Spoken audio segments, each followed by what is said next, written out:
Hello guys, this is Saparna. Now we are starting the chapter electricity. Next topic, heating effect of electric current.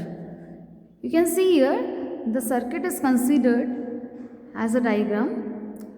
इसमें आपको एक की दिया हुआ है, एक सेल है, वोल्ट मीटर है, अमीटर है एंड एक रजिस्टर है जो कि एक्स वाई टर्मिनल के बीच में कनेक्टेड है।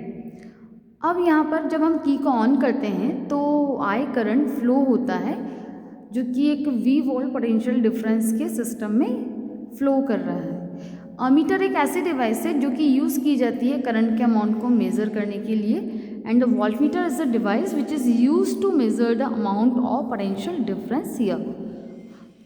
आफ्टर दैट हम जब इस क्यू चार्ज को फ्लो करते हैं या फिर हम ये बोलें कि सिस्टम में जब क्यू चार्ज फ्लो होता है तो उसकी वजह से करंट जनरेट होता है और जो करंट का अमाउंट है हम उससे डिनोट करते हैं आई से and the work done is what here.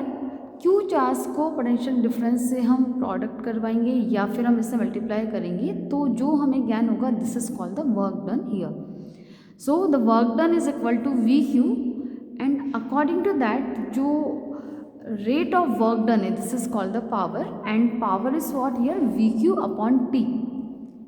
q upon t is equal to the I, जैसा कि हमने प्रीवियस वीडियोस में देखा कि q upon t जो एक पर्टिकुलर यूनिट टाइम में फ्लो होने वाला करंट या फ्लो होने वाला charge this is called the current here. So we can denote q by t is equal to I here. V Q upon T जब हम रिप्लेस करते हैं आई से तो यहाँ जो फॉर्मूला जनरेट होता है पावर का this is the P is equal to V आई।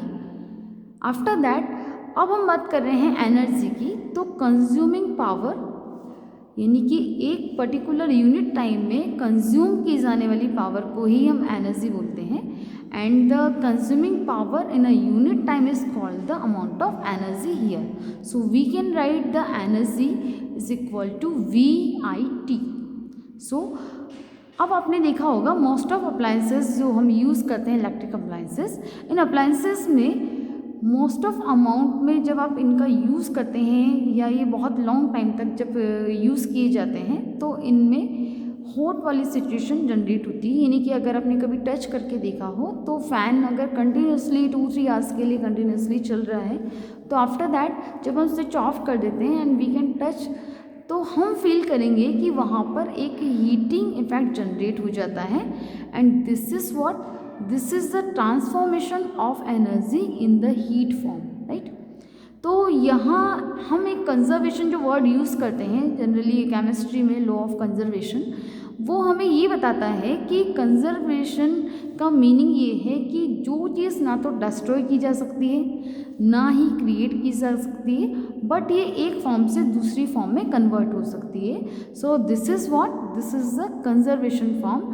तो एनर्जी जो है वो हमेशा कंजर्व रहती है।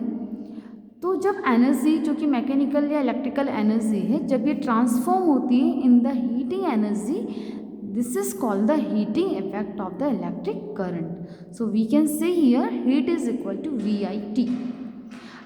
अब यहाँ पर एक साइंटिस्ट जूल जो आए थे उन्होंने एक अपना लॉ दिया था जूल्स लॉ के नाम से and according to that we can see here H is proportional to I. It means जो हीट है वो डायरेक्टली प्रोपोर्शनल होती है फ्लो होने वाले इलेक्ट्रिक करंट के जो कि सिस्टम में फ्लो हो रहा है। Secondly heat is directly proportional to potential difference which is across the terminals. H is directly proportional to the time. This is the H is proportional to T here. So we can conclude that by this formulas that H is equal to VIT.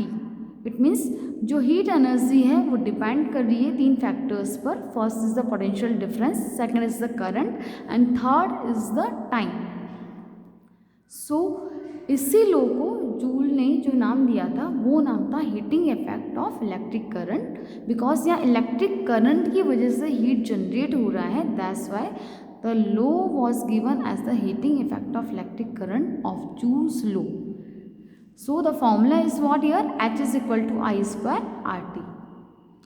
I think this topic will be clear in your mind. So firstly just learn the formulas carefully and write in your fair notebook. Thank you.